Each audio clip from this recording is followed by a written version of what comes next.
income-focused securities, bonds, preferred stocks, they're not sexy at all. They don't make these big. I own just under 100 closed-end funds, totally invested in the stock market. Totally. So they'll own Berkshire Hathaway, they'll own Nvidia, they'll own Microsoft, they'll own the things that are $200, $300 a share. There's not one of those funds that costs as much as $45 a share, even though it contains things that are much higher in price, because they just don't. When the trust vehicle, the pass-through trust, has to pay out 95% of its net income to the shareholders, So there's no way you can grow a business, grow market value of a business, if you have to give out 95% of your net earnings each year. Hey there, and welcome to Money and You. I'm Michelle Perkins, your host. My search for more fulfilling work led me to career and business coaching, where I stumbled upon a game-changing discovery. Money issues often start with our mindset and habits. You see, our relationship with money is the key to overcoming those frustrating financial obstacles. As an entrepreneur, coach, and problem solver, I'm passionate about helping you create a great relationship with money.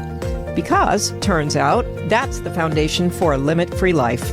Each week on Money and You, I speak with amazing guests about all things money, mindset, practical tips, and everything in between. We're here to give you new insights, education, and empowerment so money can be one of your favorite relationships. So join us for some lively conversations and let's transform your financial life together. Hello, hello. Welcome to the Money and You Show. I'm Michelle Perkins, your host. Very glad to be starting 2025 with a couple of, several really wonderful shows. And today's show, we are featuring a guest who I was very excited to speak to earlier and couldn't wait to bring him to you. I think you're going to get some real insights. And I love when I've done so many shows and I don't know how many now, Tony, a couple hundred maybe, 162 of Money and You show. Okay. There was a show, Limit Free Life show before that with a couple hundred shows. But I'm fascinated when I meet somebody who's going to come and talk about something we've really never talked about. And that's what we're going to do today. So there's a lot to cover in the world of money. So I'm going to introduce you to Steve Selengut, who is a private portfolio investment manager with over $110 million in assets before selling his business in 2023. He's introduced several proprietary concepts, including QDI and PT, smart cash, the working capital model, the investor's creed, base income, and the investment grade value stock identification system. We'll be sure to ask him about some of these. As a 44-year-old investment professional, he's developed a simple yet little-known system for producing reliable market-generated income. He created income-generating portfolios for his clients for decades, growing their income every year. Now semi-retired himself, his mission is to bring this system to as many investors and retirees as possible. So we're going to learn a lot more today from Steve. Welcome, Steve. Well, thank you. Good to be with you. Yeah, great to have you here. I was really inspired when we spoke before, and I really am delighted that you can be here and share some of this, your wisdom with some of our guests, or our listeners. Sorry about that. Tell us a little bit. When I originated this show, a lot of it was to address this idea that people have a relationship with money, and sometimes they don't realize it at all, and sometimes they don't understand it. And so this idea of how they relate to money and how they think about money and what they believe about money, I think is so important before they get rolling on, building wealth and creating all the foundational things that one needs to be, financially independent. So what would you say over the years with all your experience? What do you think is a way to have a good relationship with money? Having a good relationship with it, I guess it's almost like having a relationship with a business partner, or even better, with people who are working for you. and you're a team. The team concept works well, particularly in small businesses. And I got to think early on that I was fortunate. I had some money. When I was 25, I got some money, and I said, I know this money can send me dividends and things like that, but I want it to be more like a business that I'm running. That I want to see if I can make as much money with this operation, this business, as I do with this not so great job I have in Manhattan that I have to get up at 5 o'clock in the morning, get on a bus and go to Port Authority, then walk up, a not so nice 8th Avenue in those years. And, and that type of thing. What can I do with this money? I want to make this money work. And that's really my first relationship was, I was very fortunate. Like I said, I didn't have to concern myself about it in the early days, and the important time of your life when you have to make the decisions about college and profession and marriage. I really, I was fortunate. But I didn't have any real assets that I could say could be considered money. And then I got them. And then I said, well, I guess the key is you got to do something where you're not risking it a whole lot and you're making it work for you. And I think the making it work for you is the most important thing. Money can be a hardship when you don't have it, because you have to take steps to get to a point where it's coming in. But once it starts coming in, you have to realize that just spending it doesn't do a thing for you. Yeah. You got to set aside some of it. You got to put some of it away and start it working. And eventually you get to the point like where I did, where you had this pot of money in the form of New York Stock Exchange stocks, generating more money than you were getting in your check from your employer each month. Wow. That's where you want to get to. And it wasn't easy. It didn't happen overnight. There weren't a whole lot of, back in 1970 when I was in this position, there weren't the overnight heroes like you have today where things would go. I mean, there are very few stocks that sold for over $100. Wow. Yeah. So back in the day, there were never 1 million shares exchanged on a New York Stock Exchange. There were no double-digit indices and stuff like that. So it was a whole different ball game. And to me, I slowly and consistently added to the part of my investment portfolio that generated income. And like I said, I didn't have to spend it, so I was able to reinvest it. And I grew a significant portfolio in what even now would be considered a pretty short period of time. Yeah. By some of the things you mentioned earlier about the market cycle and investment grade value stocks and working capital model. Those three things were really the key because it made me look at things other than just the changes in market value. I was paying attention to a lot more than that. I was paying and I had a mindset that was focused on income instead of on building the value of a portfolio that doesn't do anything but sit there and look pretty.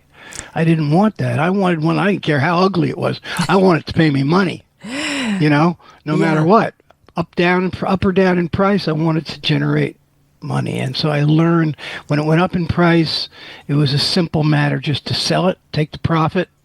And I had a target at that time of 10%. And then I'll find another stock that's paying a dividend.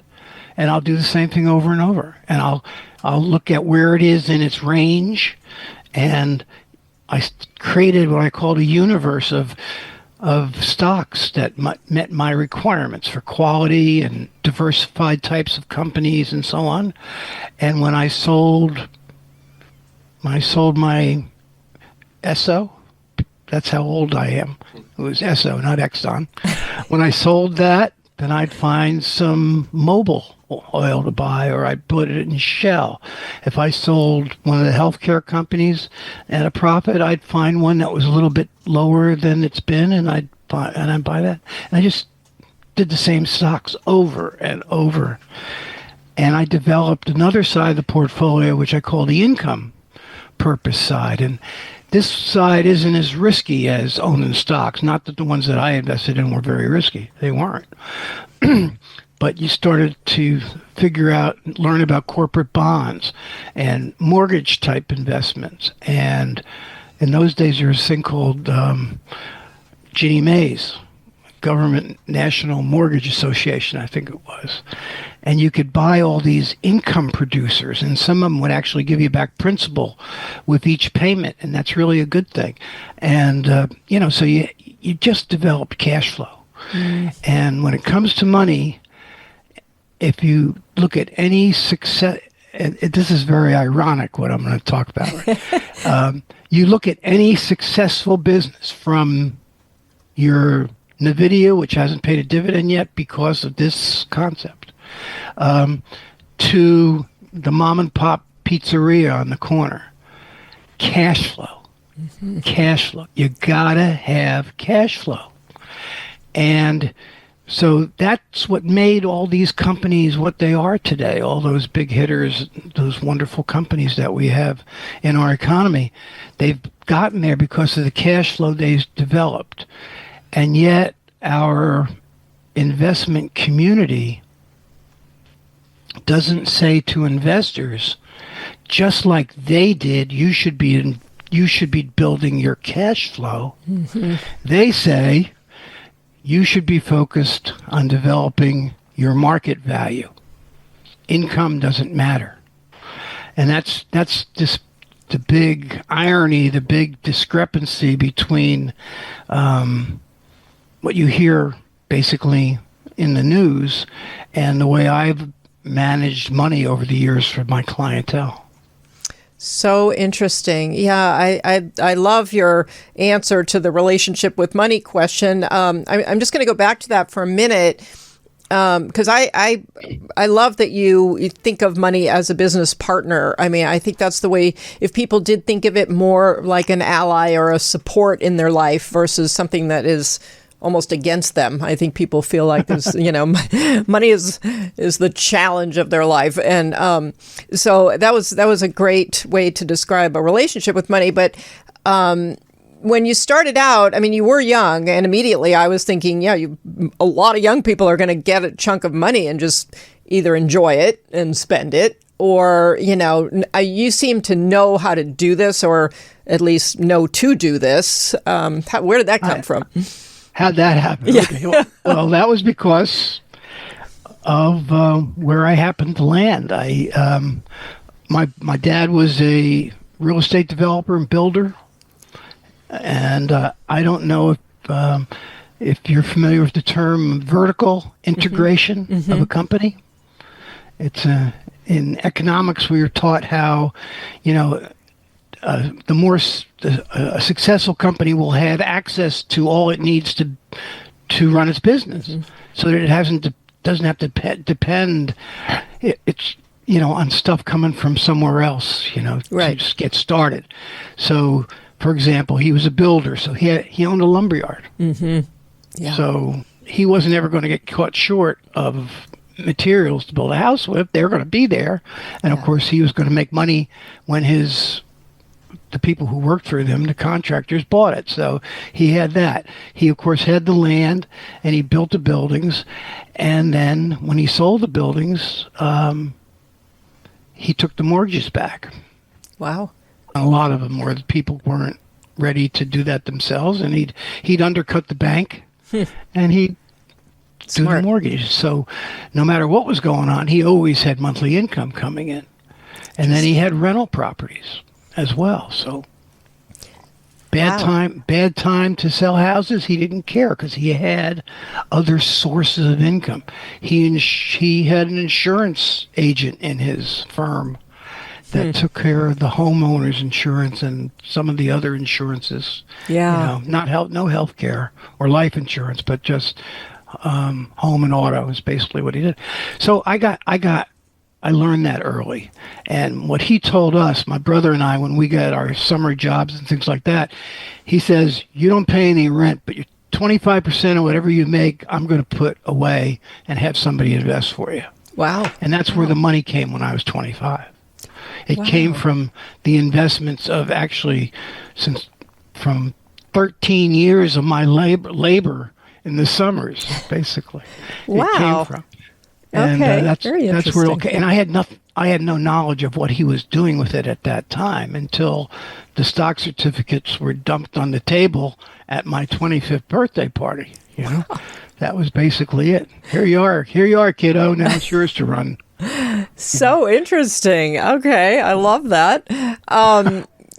Okay, so how did you? So you watched him, and you got this idea of this income model, and then the income part of the model. How you got it? I had no interest in being in the real estate business, and mainly because of all the planning board type stuff. Yeah. To get variances to build this type of house or just things of all those different natures, and the rules that started to come down the line in those.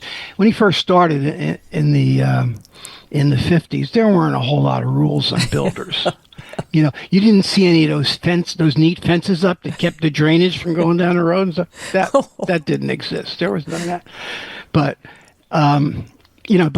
but there were rules being coming, and there were planning boards and people who started to tell you what you had to do and how you had to build and, this type of thing. And I didn't want to be involved in that.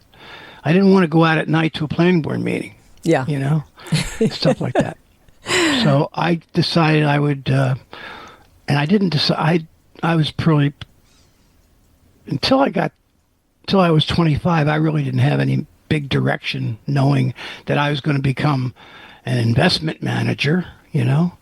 That happened. That was the eureka moment when I realized I could quit my job and still live the same lifestyle my wife and I were, and develop a business. That's So was it from your own, teaching yourself how to do this, then you decided to help others, or was it the other way around?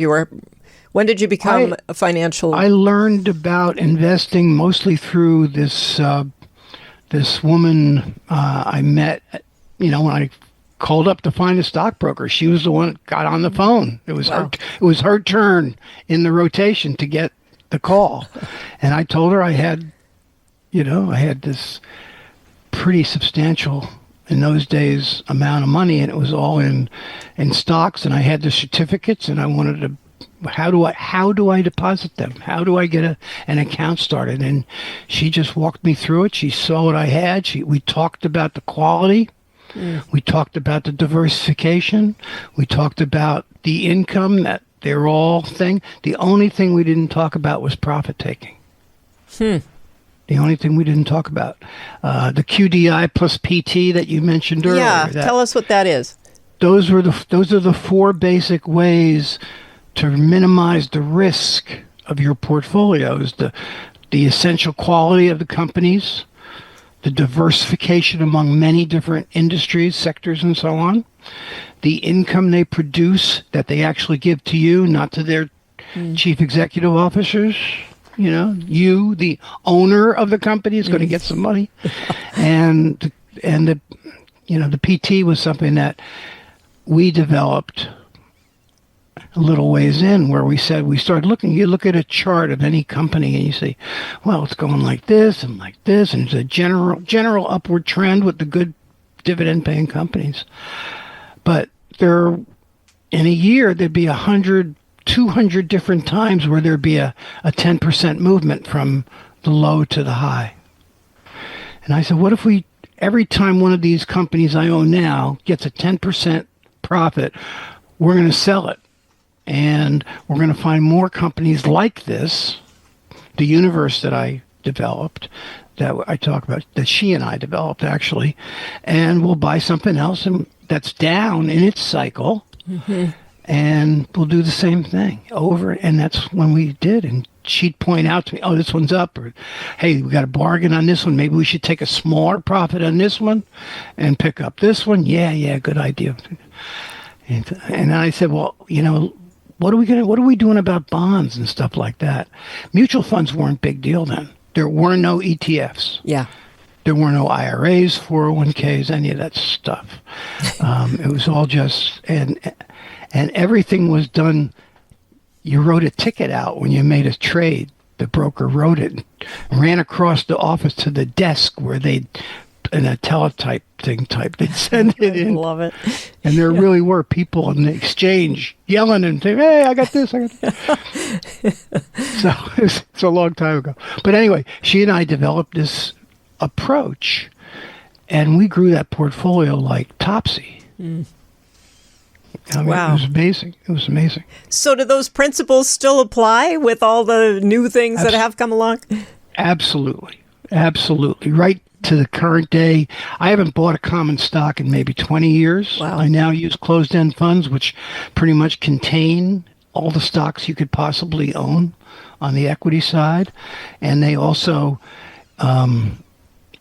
They're also wonderful because in the bond side and the income side, they're portfolios of bonds and preferred stocks and mortgages that trade like stocks.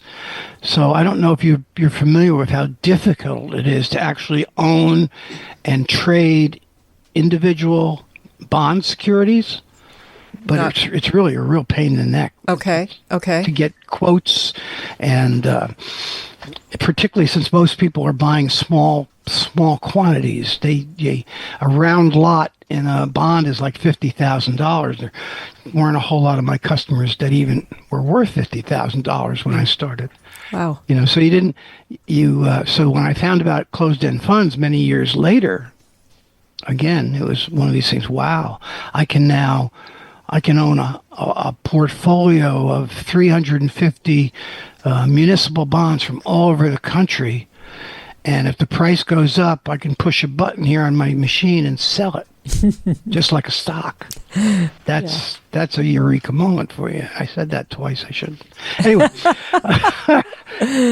anyway, there was a lot going on that brought about this structure, this approach.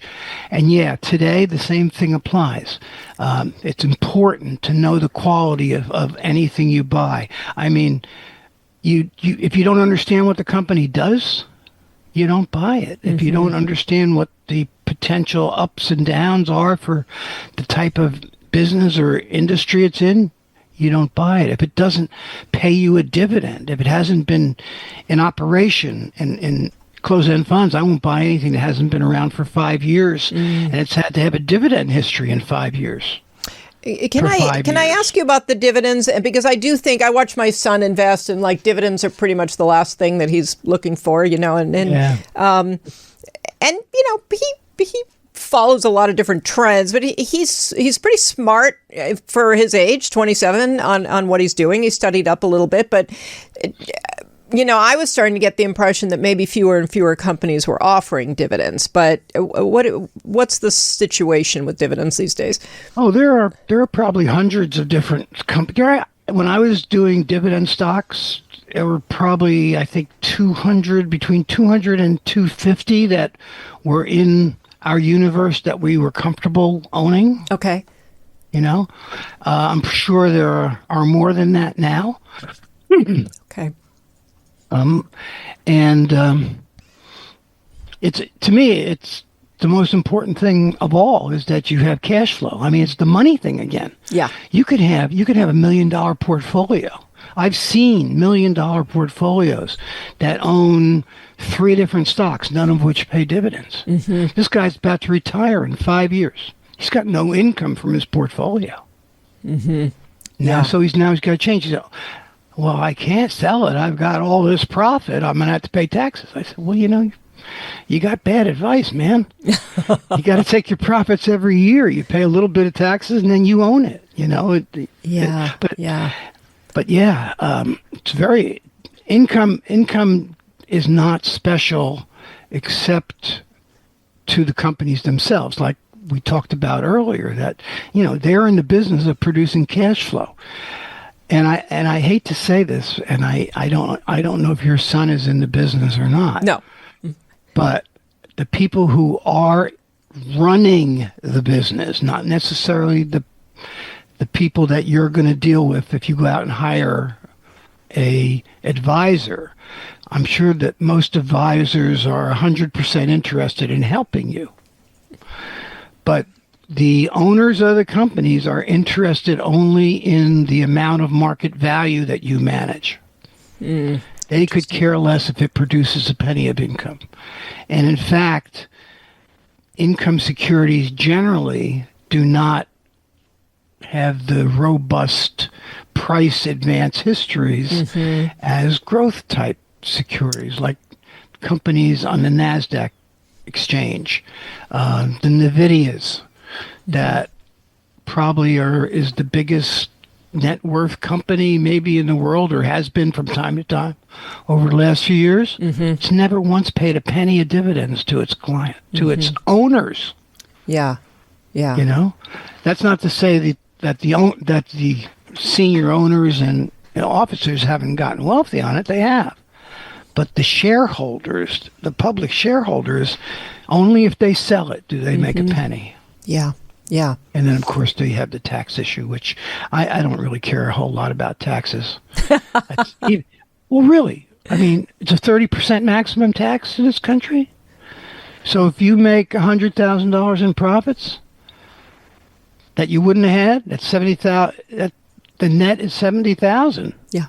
You know, is it better just hold on to that profit and not pay and watch it go away like it's leaving us right now? People are all excited that the market's going down. I'm not. I don't care. I've already taken my profits. I took them on the way up, and now I'm putting the income that my portfolios are generating. I'm buying these things cheaper. Yeah. And when they go back up again, I'm just going to sell them again. You know, it's a whole different way. I operate my portfolios like a department store. Interesting. It's a department store. I love that. That's a great analogy too. So now you've written a book. Does your book describe this process so people could learn more about it? Step by step in a conversation just like you and I are having now. Okay. It's my wife and I meet this couple on a Viking cruise starting in Amsterdam. And similar to the one we're going to be on in April. Oh, good. And we talk. And we talk about how he paid for the trip and how I paid for the trip. And the differences. And what difference does it make to their well-being? Do they lose sleep at nights because they had to pay $35,000 to take this 2-week adventure? And I didn't have to because my income paid for it. Yeah. You know? So how does that shift your whole mentality around retirement? Because I think this conversation is fascinating with, you work for X amount of years and then you retire and you don't even necessarily, I just had another conversation about planning for other things than retirement, like catastrophes like we're having right now. And, so how, if you're consistently earning income from your investments, you're sort of, you can ride whatever waves, it seems like. Exactly. I mean, right now, there's two types of people that need to focus on income critically: the pre-retiree and the business owner who knows that he's got to sell that business to retire, or the employee who is working for somebody and would rather have their own business.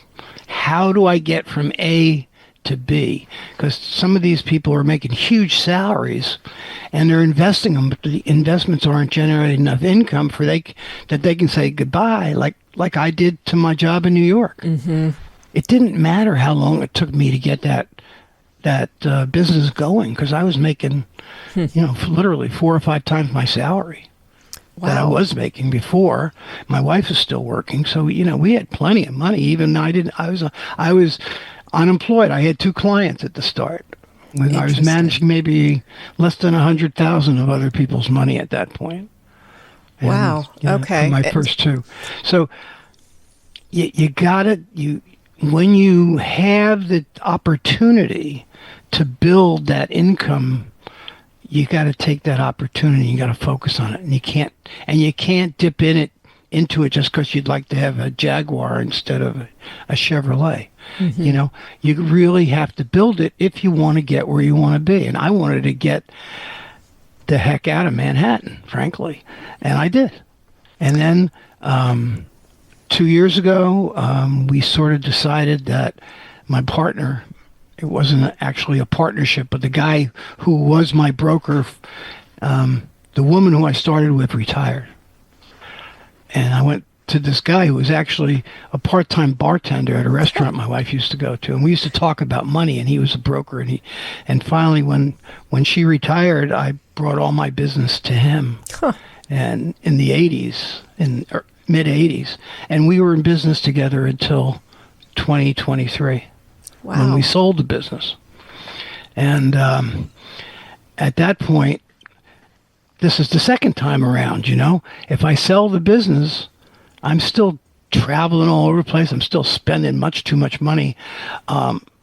Is my portfolio going to be enough to do it? And with the total sum, I could say, yeah, that's plenty. I'm happy. I'm smiling. But when you found out that you got half of it up front, a little more than half of it, but the rest of it wasn't going to be there for 12 to 18 months because you had to prove that you weren't going to have to try to steal their clients from them, to get your clients back and go into business against them or stuff like that. Mm-hmm. I mean, I'm still under those rules, right? Non-compete type stuff. But then you have to say, okay, now if I've only got this much plus what I've already got, is that going to be enough? Or am I going to spend half of it before I get the rest of it? And then it's not enough. So that's, you have to get that income to be into the point where you can say, yeah, I can take this deal and I can take it on your terms and it's not going to bother me. Well, you brought up a couple of things I want to ask you about. So first of all, this idea of what's enough. I mean, how in the world does one figure out what enough is? I mean, so you're not just chasing more money for the rest of your life. And B, so that it's, it really is enough, so that you're not suffering either. Yeah. I think there's a couple more things. I think a lot, like with my approach, since it's so different, I'm not making the same kind of money I was making when I was managing other people's money now, but I feel like I'm introducing a lot more people to a different approach. Mm-hmm. And that's kind of, when you get to be almost 80, you got a legacy thing starts to take over your thinking. If you think you've done something that's worthwhile, you really want to get it out there, even though I'm not going to make, my book sales have been good, but good. My net from a book sale isn't going to buy a lot of meals, But I like what you're saying, because your enough can also change throughout your life. I mean, what's enough at 40 is going to be different. Changes into, I've got enough, but I want to still accomplish more, not necessarily with a monetary effect. Yeah. So, but the enough for me was, if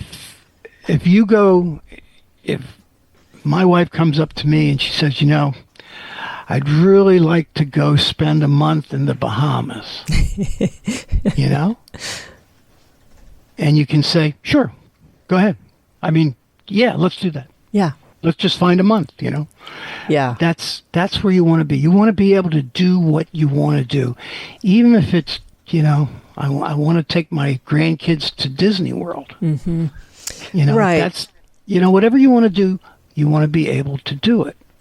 And do you, throughout the years, did you talk to people about what it is they want? Because I love this idea that, first of all, we have to think about what we want and what enough would look like, because it really is different for everybody. And so how did you guide people through that thought process? Well, when you interview, actually, I guess the prospective management client is really interviewing you, but you got to interview them to find out what those numbers are, what they want, what they need, how much do they spend a month, what do they want to do, do they want, and then you say, okay, yeah, I can make you that much money a month, no problem. We're going to do this, and that. And if they agree, then you had a relationship going. And that was pretty easy. But there were some people who would come to me and say, hey, did you hear about that new issue, such and such? I want you to buy me some of that. And I say, I'm sorry. Do you have some money somewhere else that you can get some broker to do that for you? Because that's not going to get you. Chances are that's not going to get you where you want to be, because it's a speculation on what's going to happen in the future. And it doesn't pay any income. And I don't invest in anything that doesn't pay income. Interesting. So, okay. You're welcome to do what you want, but I'm not going to do it for you. I had Bitcoin people who left me because I refused to go near it with them. Yeah. That's more recent. But yeah, so tell me this: when you're helping people to earn this income, and then the income's coming in, and you have some cash flow, what do they do with it? Like, I mean, so they have income. Then what? Well, hopefully they keep it with. Well, as a coach, I just tell them there are rules and ways that you reinvest it, what you do first, what you do next. Taking a profit, what do you replace it with? The monthly distributions that come in, they're huge. And you can buy something new, or you can add to positions that are down, which a lot of people raise their eyebrows out. Those are your losers. And I said, no, when you're investing for income, there are no losers. Because which way they go in price is totally out of your hands. If the Fed says they're going to lower interest rates, all of these securities that pay a lot of income, they're going to go up in price. Doesn't matter. They're going to go up. But as soon as the Fed says, well, we're only going to reduce it 3 times next year instead of 4, your price is going down. And now they're at 1, maybe not at all. So those prices are going down, but the income continues. It's the same, because these are contracts. When you're buying bonds and preferred stocks and mortgages and rental real estate, which is what's inside these closed-end fund income packages, these trusts, you're not buying the individual securities. You're buying the trust. The securities, even though they go down in price, they're still paying out the same income. And because they've gone down in price, the managers with let's say one of those bonds, $100,000 bond that he bought 20 years ago matures while prices are down, he gets the full face amount. Bonds mature at the face amount. Doesn't matter what they were worth yesterday. They go up to the face amount. So now he's got this, let's call it $2 million. He now can reinvest and buy all those other bonds that are down in price. So that's current yield. They go down in price. So, it's a totally different ball game. You've got to understand, like I said before, you got to understand what you own. And in my case, and in my investment philosophy, you got to focus on the income that these managers are getting for you, because they're focused the same way. Okay. Closed-end fund managers are focused on generating income for their owners. Stock market investors per se, in individual stocks, either mutual funds, ETFs, private advisors, and so on, they're focused on generating the highest growth in market value that they can, because that's how they and their owners, that's how their owners get paid. I mean, when we left this, our company had the company that bought us required that our portfolios within 5 years had to contain some model portfolios. And they weren't model portfolios of closed-end funds. They weren't model portfolios of anything that paid income. They were just the popular stocks of the day that go into these models, and there's no income incentive at all. So we said, well, there was one guy in the business who was doing a different kind of investment than I was. He'll do all those, you know. Interesting. Well, so I've learned since that that might not have been the way it's worked out. But anyway, back to your questioning.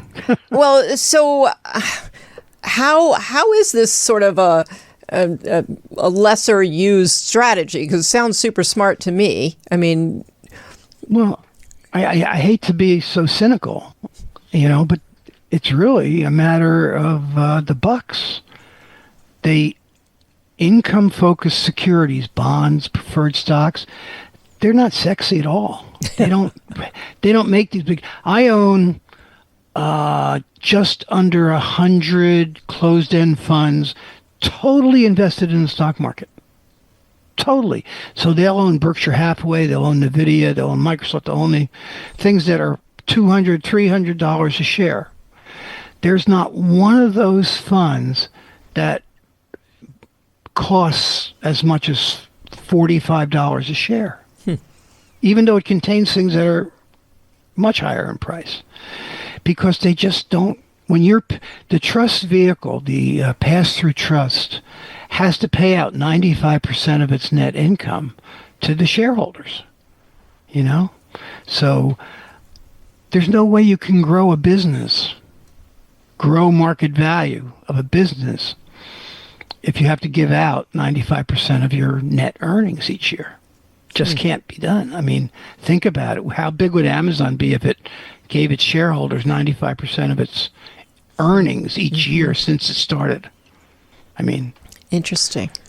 Yeah. So and it doesn't mean that that's for the companies themselves. That's a great strategy, reinvesting in that thing, and for shareholders who hang on to it, if they remember to sell, if they have some discipline and say, I'm going to make a profit on this and I'm going to do something else to get myself some income, and then if I have money left over, I'll buy some more Amazon again and do it again.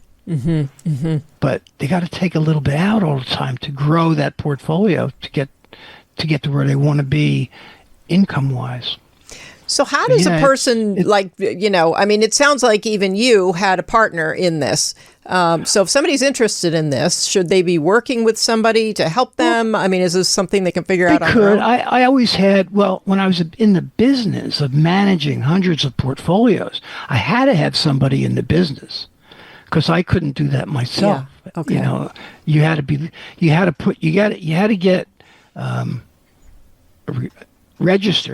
registered investment advisor, but you had to put your shingle with somebody else, with a brokerage firm. So I had to work with Rita, then I had to work with Ken. Okay. You know, so you didn't have any choice. So, and they did all the back office work. So that's why they got the lion's share of the fees. I got about a third of the fees, and they would for while they were getting commissions, and then the commissions went away, and then they were getting a per piece of the fees. But they did all the statement work, all the record keeping, all the legal stuff. I mean, that's a lot of work. Yeah. And the trading, my God, I still do. In a good market, I'll do 40 or 50 trades, my own portfolios. We used to do 200 and 300 trades a day, buying and selling. Okay. Yeah. So they had 4 people in the office running our portfolios. I mean, I was managing myself 110 million, and Ken had another 100 million of his own old customers, and this other guy, Matt, had another 100 million. So we were a pretty big outfit. You know? So this is a strategy you'd recommend to any age group? I mean, this isn't like... I guess the most important time to think about income more than growth, ironically, is the younger you are. Yeah. Because people who don't know what they're getting into can be easily taken advantage of and speculate. And they're their own worst enemy, because they'll call a broker and say, okay, what's hot? Yeah. Get me some of that. Here's my IRA contribution. Buy me what's ever really going up and stuff like that. And, no real plan, no real, So my solution is you go out and you buy a book like Retirement Money Secrets, and you learn about the securities that you're going to own, and you learn about quality and how to diversify and how important income is and stuff like that. And then you learn about profit taking as well. Yeah, it's not easy. You have to really get a feel for it, and our education system doesn't do that for you. Yeah, right. I mean, you're lucky if you come out of high school and know how to balance a checkbook. Yeah, except nobody uses one anymore, so you don't even get that. You don't have to anymore, right? Yeah, no, absolutely. I think we talk about that to some extent on every show. So it's good. It's a good thing there are other ways people can educate themselves around money, because we're not doing a good job. Yeah. So, but there is a lot of knowledge out there that you can get. It's not, you got to look at Google and Wikipedia type stuff. And sometimes you have some misinformation. Somebody showed me a Wikipedia article the other day, and the first thing it said was, in talking about closed-end funds, it's closed-end mutual funds. They're not mutual funds. They're totally different than mutual funds. So I just said, I'm sorry, this guy is, less than an expert in this field. Yeah. Well, so if people want to learn more about this, it's super intriguing. I want to learn more. They can get your book, which, again, the title of your book, there you go, Retirement Money Secrets. Thank you, Tony. Yeah, that's, and you can buy that anywhere, I'm assuming, Amazon. Right, anywhere. Okay. And so that'll walk you step by step through this process. And can people also get in touch with you? How are you helping There's people? There's two ways, actually, now, particularly for people who have read the book. You have my website up there, theincomecoach.net. That's, to talk to me, to get some assistance, to review what you've already done, get your answered questions, or to just sit down and we'll take a couple hours and we'll coach you to how to get this whole project done. Like I meet with people like 3 or 4 different times, and by the 4th or 5th time, I just say, you don't need me anymore. And Nice. that's where I want to get to. Okay. To the point where I can say, you don't need me anymore. Email me a question now and then, that's fine, but you got it. So That's that great. way. And then what we're working with now is we develop a community called the RMS Income Investing Community. Okay. RMS for Retirement Money Secrets. And people who join that are literally getting the equivalent of a college education in income investing.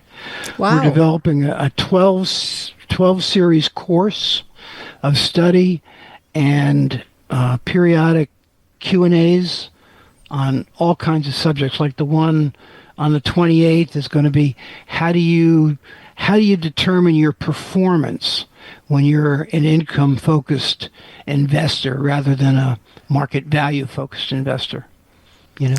So, and we've done one already Q&A. The first course development session is on the 16th of January. Yeah, and we're going to be talking about how you use this. There's a website called CEF Connect, which lists pretty much all the closed-end funds that are available, and you can use it to research and to determine which ones you want to buy. So you can look at them and look at the quality, look at the diversification, look at the income it generates and for how long and stuff like that. Very cool. And the volatility that you want to see for taking profits and stuff. So we're going to look at how you take those things to develop a selection universe for tax-free investments, for income, regular taxable and for equities. And how I went about developing the universes that I have that they get for free when they join the community. Wow, that's exciting. So if they go to your website, they'll find information on this? They'll find a link to the community as well, yeah. Okay, that's great. That sounds like a really great way for people to educate themselves further on this topic. Yeah. So, okay. On this topic. And the general principles, the QDI, I mean, that goes as well with anybody who's just in the regular stock market as well. And all of what we're going to talk about, is based on the securities that you have out there at your disposal and how you go about obtaining them. Mm-hmm. Yeah. Yeah. So, yeah, I think so. Okay. Well, thank you. That's amazing. I think that that sounds like a really great way for people to get involved in this and really be able to ask questions and learn. Yeah, we just started early in December, and it's, we've got over 200 people in it already. So. Okay. Wow. So that's great. It's a good one, so we think, anyway. Yeah. Okay. Well, it sure was a pleasure having you on. This is really interesting. And I feel like it feels like a very comfortable way for people to, get involved and have this income that they can see that's tangible. And it isn't sort of a hope and a dream for the future. Yeah, you got it. Yeah, I think that's the way it is. You feel secure that it's generating this additional income and it's a growing stream of income. And eventually you can either say goodbye to your employer and do something yourself or retire early. It gives you that confidence going forward, I think, when you have that security of an income that's not dependent on an employer. Yeah, absolutely. Especially in today's world. I mean, employers, there's not the same situation. I haven't had one in so long, I don't know. Well, it's different. You can't rely on them to have a job for you forever. So, Well, Steve, thank you so much. This has been a great conversation. I'm so happy that you were able to join me here today and enlighten people on this. I don't think we talk about this enough. This definitely hasn't been a focus, for any other investment managers and wealth advisors that we've had on. So this is great. Something. Okay, well, good. Yeah. I hope it spreads. That more people well, we'll try to spread it. Interested in the income, and I hope the fire stops spreading and that you guys out there stay safe. Yeah, thank you so much. We feel that way as well, and I appreciate that coming from. We're hearing that coming from different parts of the country, and it's very heartwarming to know that people are sending those. We're all thinking about you. Yeah, thank you so much. Okay, well, listeners, I hope that you're going to grab Steve's book and check it out and see if there are some new ways that you can think about your retirement and the way that you can generate income that could possibly replace your job. That's always an enticing idea. So, and it sounds doable. We've just spent the last 45 minutes talking to somebody who did do it and has helped others to do it. And Steve seems to be making himself quite available to people, both through personal coaching and through his new group. So check him out. And and please continue to listen to the Money and You show. And if you liked the show, think somebody wants to listen in as well, please share the show, give us a rating and a review. We would love that. We can continue to bring great guests like Steve to the Money and You show with your help. So thank you. And we look forward to a great 2025 with all kinds of wonderful additional topics and really digging further into how to find financial well-being and financial freedom in your life. So thank you for joining us, and we'll see you next week.